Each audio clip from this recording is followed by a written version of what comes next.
Happy Resurrection Sunday! And pwede bang batiin mo kami mo, Happy Easter! Happy Easter! So, we wanna welcome you to our service. We are here in Victory May Kawayan. Sino po dito sa inyo, you came here for the very first time? Meron po ba dito? First time po kayong dumating, pumunta rito. I wanna welcome you. I wanna welcome to our church. So, nandito po kayo sa Victory May Kawayan in our 10 a.m. service. And we only do two things here. We honor God and we make disciples. And today is a special Sunday. Kita nyo naman, di ba? Special Sunday. We're doing something different because we want to celebrate, really, the resurrection of Christ. And we're gonna be reading the Word of God as we go to the preaching. We're gonna be reading the book of 1 Corinthians. So can we open our Bibles to 1 Corinthians chapter 15. So for the whole series, ito po yung ating babasahin. 1 Corinthians chapter 15. But for today, sorry, that's not 1 to 11. That's 12. This was the previous week. So hindi po ito yung ating keynote. Yan, pakip-change. But we're gonna be reading from chapter 15, verses 12 to 19. 12 to 19. So if you're there, please read with me. So it says here, "Now, if Christ is proclaimed as raised from the dead, how can some of you say that there is no resurrection of the dead? But if there is no resurrection of the dead, then not even Christ has been raised. And if Christ has not been raised, now our preaching is in vain, and your faith is in vain. We are even found to be misrepresenting God, because we testified about God that He raised Christ, whom He did not raise, if it is true that the dead are not raised. For if the dead are not raised, not even Christ has been raised. And if Christ has not been raised, your faith is futile and you are still in your sins. Then those also who have fallen asleep in Christ have perished. If in Christ we have hope in this life only, we are of all people most to be pitied." Let's pray. Lord, we depend on your word, Lord, because your word says that you are alive. And I pray, God, that every part of our being, every decision, every action, everything that we're gonna do will be based on the resurrection, will be founded on the resurrection. Thank you, God. In Jesus' name we pray. Amen and amen. So pwede na po tayong maupo. Again, Happy Easter, everyone. So, I'd like to start with this movie. So, sino po dito sa inyo, you're familiar with this movie? It's called Twilight. Yan. So, sino po dito napanood nyo tong Twilight? Can you raise your hands? Sino po dito sa inyo, you are Team Edward? Team Edward. Ano kung nanood kayo? Team Edward, Team Jacob. Yan, di ba iba? Merong Team Edward, merong Team Jacob. Sino po dito sa inyo, nung kinasal kayo, yung isa sa mga songs doon sa wedding ninyo, yung 1,000 Years, di ba? Parang dito po galing yan sa movie na yan. Palagi yun, di ba? Parang papatugtugin yung 1,000 Years. And you see, I'm gonna tell you more about this movie, pero hindi ko po siya i-spoil sa inyo. Alam niyo kung bakit? Kasi nakalimutan ko na. Tagal na yun 2012 pa yata yung movie na yan. But there's one particular thing that I remember in this movie, is particularly yung Breaking Dawn. So marami po yan, series of movies, Twilight. Yung pinakahuli, yung Breaking Dawn Part 2. And there's, I think the last part of the movie, nagkaroon po ng war, ng laban-laban, di ba? Naglabanan yung mga, siyempre, yung bida, saka yung kalaban. Di ba? Alangan namang yung extra yung nakipaglaban. So yung mga bida, saka yung mga kalaban, naglaban-laban sila. And there were a lot of casualties. Ang dami pong namatay, ang daming naapektuhan. And at the end of the movie, it was revealed na yun pong war is not real. Alala niyo ba yan? Hindi pala talaga totoo. It was just a vision. What if what if natuloy yung war, ito yung mangyayari. Maraming mamamatay yung bida, mamamatay si ganyan, mamamatay yung kalaban. Pero hindi pala totoo. It's just a what if. What if natuloy, then this is what's gonna happen. And today, because it's Resurrection Sunday, we're gonna be talking about this question. We're gonna talk about this question. Ano yung question na yun? What if Christ did not resurrect? What if? Paano kung hindi nag-resurrect si Jesus Christ? And I hope na at the end of the preaching, we're gonna appreciate more kung bakit importante yung kanyang resurrection. And we have to understand, during their time, so yung pong binasa natin ay 1 Corinthians. Sa Corinth, so yung Corinth is a place in Greece. So ito po yung mga belief ng mga tao. Not the church, but the Corinthians in general. Okay? So ano po yung mga belief ng Corinthians? There are people or there are groups na ang belief nila, there's no afterlife. Yan. So kapag ka namatay, wala na. There's no afterlife. There's no heaven. There's no hell. People will just cease to exist. And particularly, ang mga naniniwala po dyan, yung mga Stoics, yung mga Epicureans, even the Sadducees believe in that there is no afterlife. And also, another group, so ito po yung mga prominent beliefs lang, yung isang group, ang paniwala po nila is that the soul is good. Okay? But, the body, yun pong physical body, is inferior and sometimes it can be a prison. Di ba yung parang, mabait naman talaga ako kaso lang yung katawan ko lang talaga yung masama. So, it feels like a prison. Ang mga naniniwala po dyan, yung mga Platonist, ano ba yan? Yung mga naniniwala kay Plato. Okay? Sino po dito meron po kayong Plato sa bahay? Iba po yun. Okay? So, mga Platonists, dito po sila naniniwala. The soul is good, but the body is inferior and even a prison. But, when we go to the church, yun pong Corinthian church, actually, naniniwala po sila sa resurrection ni Jesus. Naniniwala po sila sa resurrection ni Jesus. That's why, in 1 Corinthians 15, verse 11, so we talked about this last week, sabi po ni Paul, to the Corinthians, whether then it was I or they, so we preach and so you believed. So the preaching about the gospel that Jesus Christ died, was buried, and was resurrected, it was already preached to them, and so they are already believing. Naniniwala naman sila. Bakit pa kailangang i-prove ni Paul sa mga Corinthians that Jesus is alive? For two things. The first one, the first reason, it's because pwede silang masway yung belief nila. Because the belief of the other people are, yung sinabi ko kanina, they don't believe in the afterlife, or another group is, they think that the soul is good, pero yung body, the physical body is evil. So tingnan nyo sa verse 12, now if Christ is proclaimed as raised from the dead, how can some of you say that there is no resurrection of the dead? Bakit sinasabi nyo wala namang resurrection?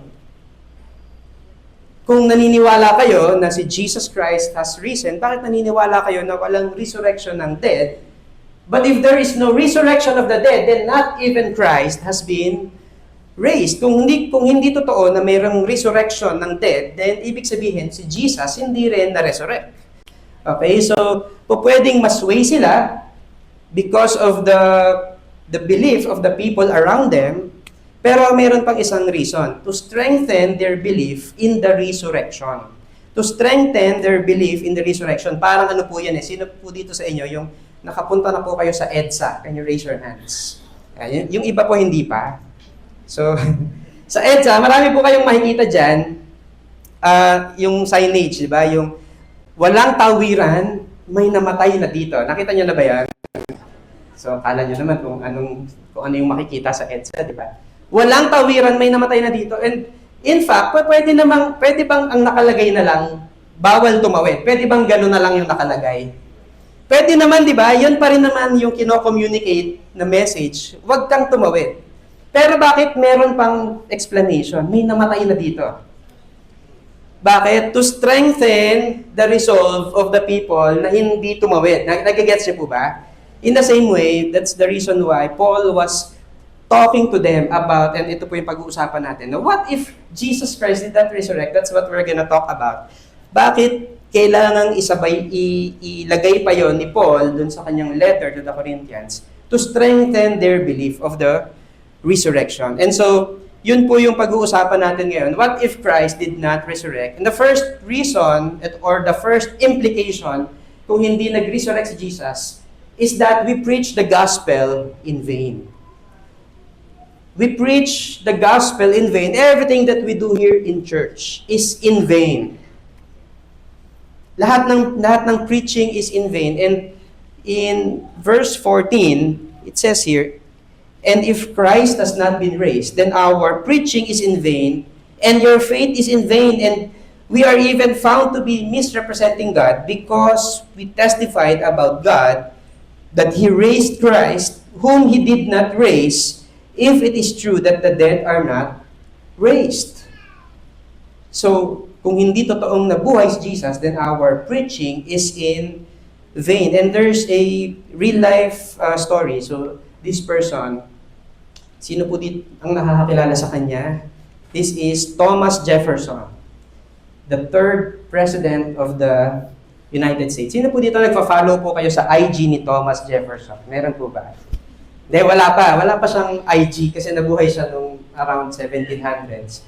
But si Thomas Jefferson, when he was president of the US, gumawa po siya ng isang libro based on the Bible, particularly dun sa 4 gospel accounts, Matthew, Mark, Luke, and John. And anong ginawa niya?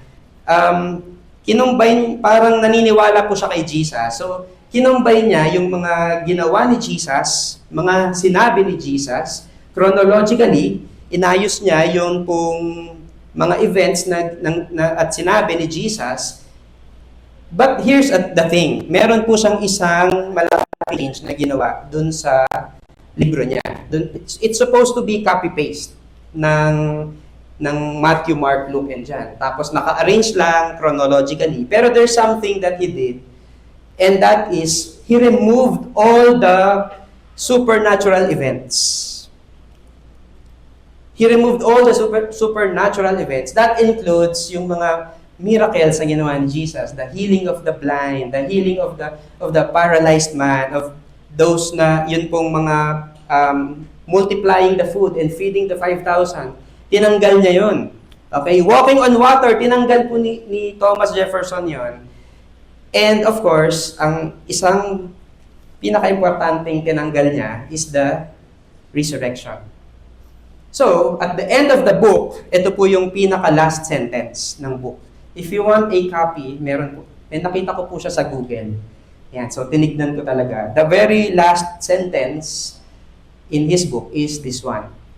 There, they laid Jesus and rolled a great stone to the mouth of the sepulchre and departed.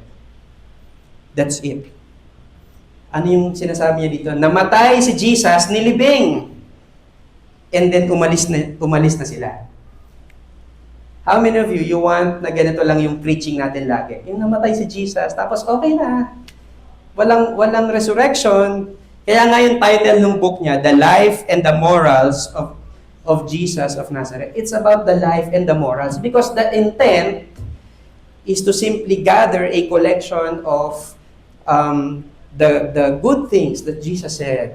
Kasi parang feeling niya, ay, ang tali-talino ni Jesus is a good teacher, and yun lang yung kanyang ginawa. He just collected the morals and the life of Jesus. And you see, when we talk about our preaching here in church, hindi pa pwedeng yung preaching natin parang ganyan lang. Hindi po pwedeng yung preaching natin parang morals lang. Yung parang, alam mo ba, dapat maging mabait ka, dapat maging masipag ka, mag-aral ka ng mabuti, igalang mo yung mga matatanda. Hindi po pwedeng ganun lang. Because our problem is not that we are an evil person. Tignan mo yung katabi mo. Diba? Hindi mukhang evil yan, diba? Bakit yung iba ayaw maniwala?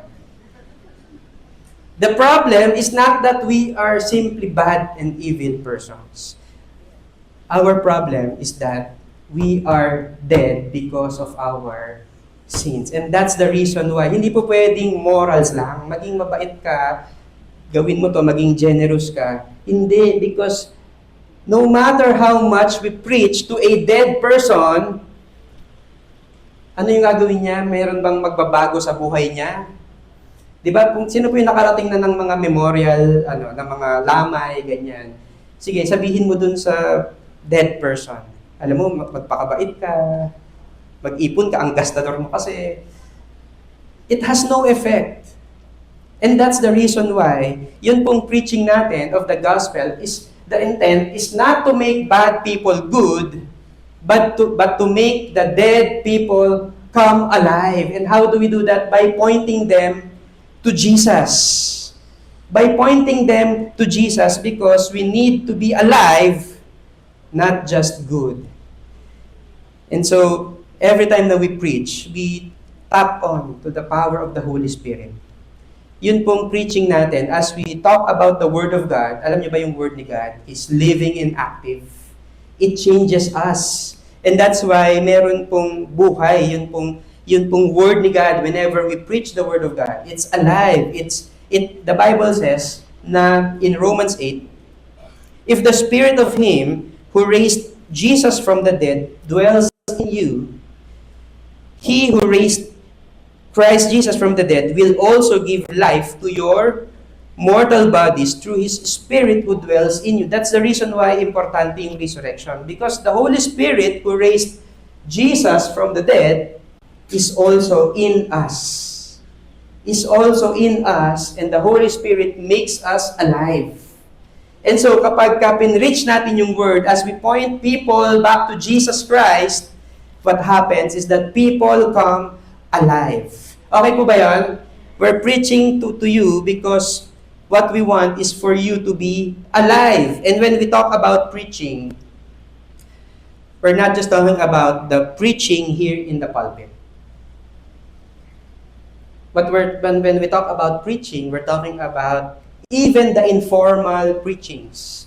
Even when you preach dun sa coffee shop, when you preach habang nandun kayo sa carpool, di ba, nagtitipid kayo ng gas, di ba? So, nag-carpool kayo. Alam niyo ba, you can preach the gospel even while you're there. Yung mga one-to-one, yung victory groups, those are moments that we can preach the gospel to others. And I'm glad, I'm grateful that when I was in college, meron pong isang student, a student like me, who preached the gospel to me. Did one-to-one with me. And I was there. But because he preached the gospel to me, pointed me to the saving power of Jesus Christ, that Jesus Christ died and was buried and was resurrected, and what happened to me, I became alive as well.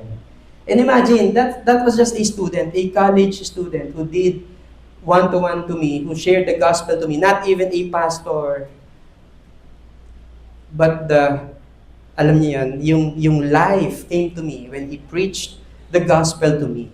And that's what we want to say. We don't preach talking about behavioral modification lang, behavioral changes lang. We are spiritually dead and we need the power to make us alive. That's why we always talk about Jesus Christ. That's why we always point people back to Jesus Christ, because He is the one who makes us alive. Okay po ba yan? So, kung hindi nabuhay si Jesus, then everything that we do, the preaching that we have, the ministry that we have, it's all useless. Buti na lang, nabuhay si Jesus Christ. Second, kung hindi po nabuhay si Jesus Christ, then we are still in our sins. We are still in our sins. So, in verse 17, if Christ has not been raised, your faith is futile, and you are still in your sins. And sundan po natin yung logic ni Paul, ano? Ito po yung logic niya. If there is no resurrection, then death has power over Christ. Tama ba? Kung hindi nabuhay si Jesus, then mas powerful yung death over Jesus Christ. If death has power over Christ, then He is not God. Because God is supposed to be all-powerful. Kaso lang, kung hindi pala siya nabuhay, edi hindi siya mas powerful over death. So He is not God. If He is not God, then He cannot be a sacrifice for our sins. Okay? If He cannot be a sacrifice for our sins, then our sins are not yet paid for. If our sins are not paid for, then we are still in our sins.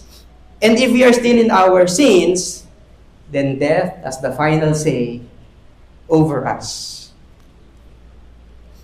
Then death has the final say over us. And ano po yung picture nun? That we are still in sin, that death has the final say over us. Ito po yung picture niya. Di ba, kilala niyo si Satanas, di ba? So, sino pong nakakilala kay Satanas? Meron mga bulong si Satan tama? Minsan may mga temptation si Satan sa atin. Sinasabi ni Satan, okay lang yan, iuwi mo yung mga gamit sa office mo. Kasi yung manager mo, mas madaming inuwi. Yan. So, sino nyo na po dito, nakarinig na kayo ng boses ni Satanas at nag-uwi na talaga kayo ng gamit sa office? Yung ibang sinasabi ni Satan, alam mo, hindi ka naman mahuhuli dyan sa pambababae mo. Okay lang yan. Hindi ka mahuhuli. Tuloy mo lang. O kaya naman, tuloy mo lang yung premarital sex na yan. Total, ginagawa naman ng lahat. Gawin mo lang.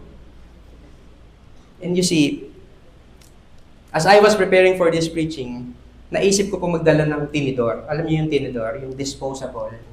Para mas convincing ako pag ini-impersonate ko si Satan. Pero na-realize ko din, hindi ko na kailangang galingan yung pag-impersonate kay Satan. Alam niyo kung bakit?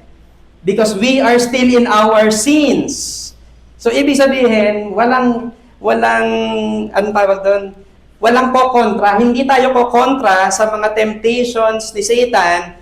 Why? Because we are still dead in our sins. Nagigets niyo? So kahit hindi pang FAMAS or pang Oscars, yung acting ni Satan, we're gonna give in to sin. Because we are still dead. There's no resistance that will come from us. Ito pa isa. In the next verse, then those who have fallen asleep in Christ have perished. So may bago po ako natutunan dito, no? Kapag ka po nakatulog kayo during preaching, sabihin nyo lang, I have fallen asleep in Christ. Yan, di ba? May bago na naman tayong take home. Sino po dito, gagamitin nyo yung excuse? Next week, I have fallen asleep in Christ. Hindi, ang ibig sabihin po nito, hindi po yung nakatulog sa preaching. Ibig sabihin nito, you are already in Christ. Okay? You are already in Christ, but namatay ka na. Yun po yung ibig sabihin ng fallen asleep, at least in our human understanding. We have fallen asleep. We have already died kahit na tayo ay in Christ. And imagine, if you are a person, sino po dito, you are in Christ, then you raise your hands. In Christ. Imagine, you're in Christ, you carry the cross. Every day, you carry the cross. Every day, nagsasay no ka sa sin and sa temptation. You are faithful to your wife, to your spouse, to your children. And even if you are suffering for the gospel, even if you did all of that, then what good is that if even yung mga in Christ have also perished?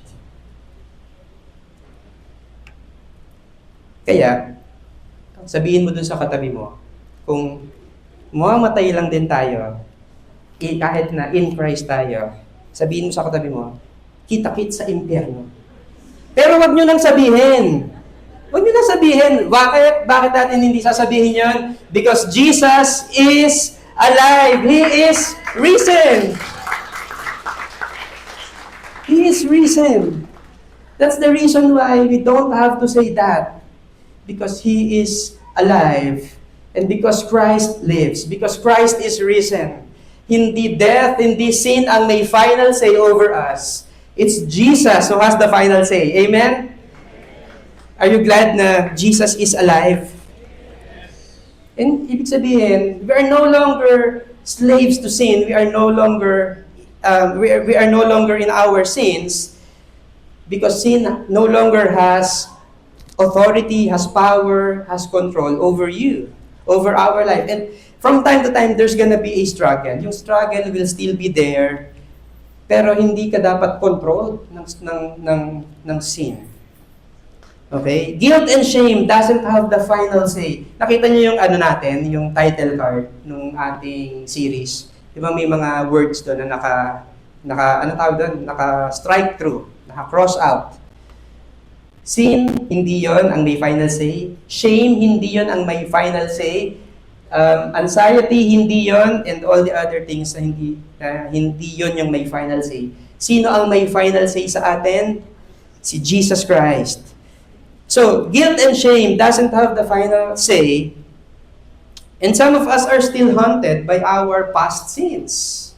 Sino po dito minsan, you are still haunted by your past sins? Yung mga ginawa mo nung last year or even longer than that, minsan naaalala mo, pinapaalala pa din sa iyo ng demonyo. Di ba? Yung in-scam mo nandito sa church. So ngayon, kaya nahihirapan kang umattend. Nahihiya kang umattend kasi yung in-scam mo nandito sa church. Alam mo, because of the power of the resurrection, you have the power to repent, you have the power to apologize to that person, you have the power to make amends. And you are accepted because of who we are in Christ. Sino po dito, sometimes you fear of being exposed. May ginagawa kang mali, and you fear being exposed. You see, because Jesus has the final say over our lives, then there's no need to pretend. There's no need to hide. If you are addicted to substances, addicted to pornography, addicted to whatever that is, listen, it does not define you. It does not control you. Because Jesus has the final say over our lives. And we have been given this ability to identify yung mga lies ni Satan so that we will not parang follow him. Okay? And that's the reason why in Galatians chapter 2, verse 20, sabi ni Paul, I have been crucified with Christ and I no longer live. But listen, ano yung buhay natin ngayon? Ano yung nagde-define sa buhay natin? But Christ lives in me. Masaya ba kayo na Christ lives in us? The life that we are living now is not the sinful life that we once had before we met Jesus Christ. But when we met Jesus Christ, the life that we have now is the life that is given to us by Jesus Christ. The life I now live in the body, I live by faith in the Son of God who loved me and gave Himself for me. So, if Jesus Christ did not resurrect, then we are still in our sins. Pero buti na lang, Jesus Christ is risen, He is alive, and therefore, Jesus Christ has the final say over our lives and not sin. Okay po ba yan? And yung last, as I call our keyboardist, what if Christ was not raised back from the dead? Then, the Bible says that we are to be most pitied. Kawawa naman tayo. Tayo daw yung pinaka-kawawa kung hindi nabuhay si Jesus Christ. And most of, as I read, 1 Corinthians 15, verse 19, if in Christ we have hope in this life only, we are of all people most to be pitied. And most of us, or probably all of us, believe in the resurrection of Christ. Tama po ba? We believe in the resurrection of Christ. But here's the problem though. Most of us, we minimize the resurrection power of Jesus Christ. We minimize. And what do I mean by we minimize? When I say we minimize, feeling natin yung power ni Jesus, although true, ay para lang sa mga bagay in this life only. In this life only. Ibig sabihin, nagpe-pray ba tayo? Sino yung nagpe-pray dito? Can you raise your hands? Yes, we pray, okay? But sometimes, yung power ni Jesus Christ, we think that it's just for our business. It's just for our promotion. It's just for the new house. It's just for the achievements and the awards. It's just for the dreams that we have in this life. And what Paul was saying, if in Christ, meron tayong hope, we believe in Jesus Christ, umaasa tayo kay Jesus Christ, pero dito lang sa buhay natin, dito sa mundo, sabi sa Bible, we are all, of all people, most to be pitied. Kawawa naman tayo because you see, hindi naman namatay si Jesus Christ para lang sa promotion at saka sa negosyo mo at saka sa mga achievements mo. Hindi lang yun. Yes, it's important. Yes, we can pray to God about these things and I'm not saying na wag nating ipag-pray. Go ahead, ipag-pray natin. Pero, we have to understand that the power of God is not just for those things. Na one day, iiwanan din naman natin. When Christ calls us back to Him. One day, we're gonna die. Tapos, yun lang yung mga pinag-pray natin, yun lang yung mga, dun lang natin in-apply yung power ni Jesus. We are to be most pitied if hindi eternal yung thinking natin. There's a guy, his name is Chuck Bergman. And meron po siyang, this is real life, true to life story. Sinulat po niya dun sa isa niyang article. I was reading this 2 days ago yata. Si Chuck Bergman lives in New York. He lives in New York. And one day, he was on his way to work. So nagpapunta po siya dun sa work. At around 7:45 a.m., he arrived at the train station on the way to work. And feeling niya, parang there's something missing. What if magkape muna ako? Medyo inaantok pa ako. And so, 7:45, nandun siya sa train station. He decided not to ride the train. He decided to go to a coffee shop and have coffee. And then after having coffee, he went back to the train station. So he took the 8 a.m. train. So nag-train siya. Pagdating po niya dun sa building where he works, it's around 8:40. Dumating po siya dun sa building that he was working in. And what did he saw? What happened dun sa building na pinagtatrabahuhan niya? Nakita niya, yung debris are falling because it was the World Trade Center during the 9/11 attack. It was the time when, alam niyo, the people attacked the World Trade Center.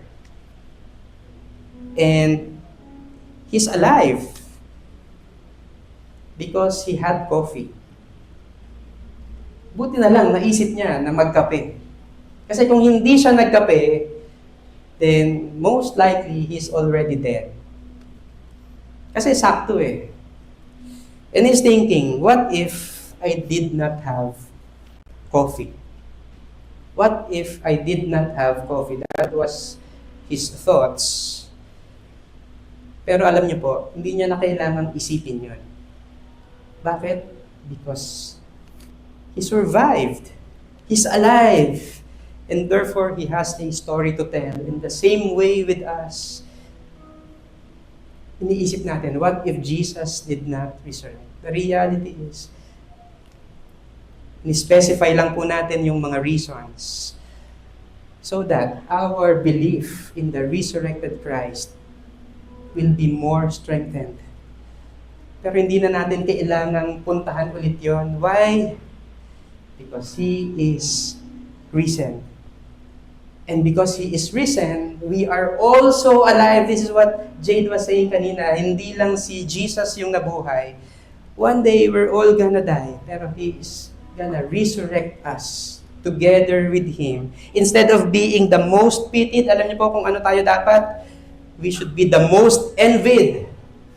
Why? Because we're gonna raise with Jesus Christ. We're gonna be reunited with the resurrected Christ, with our resurrected, glorified bodies for all eternity. That's the effect that Christ's resurrection has on us. In verse 20, the Bible says, but in fact, Christ has been raised from the dead. And this is good news. Do you believe that this is good news? This is good news. In John 11, verse 25, sabi ni Jesus, I am the resurrection and the life. Whoever believes in me, though he die, yet shall he live.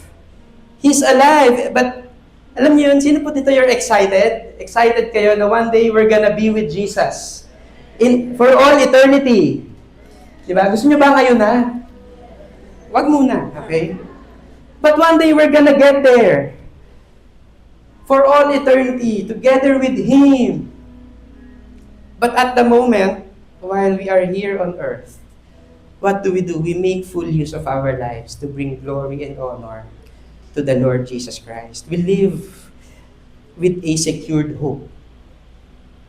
We live with certainties, with confidence on the promises of God. We live when we encounter trials, alam natin na temporary lang.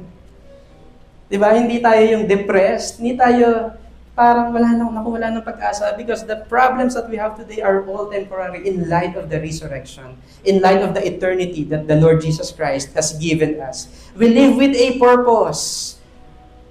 We share the gospel boldly because we are alive.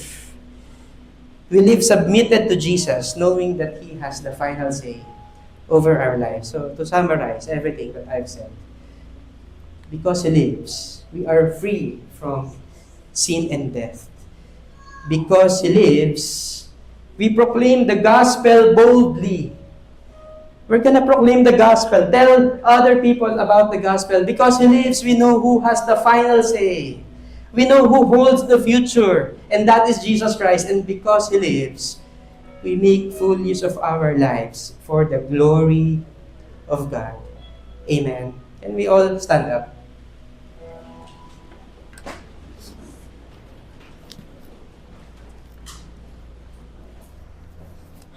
I just want to pray for all of us today as we take the communion.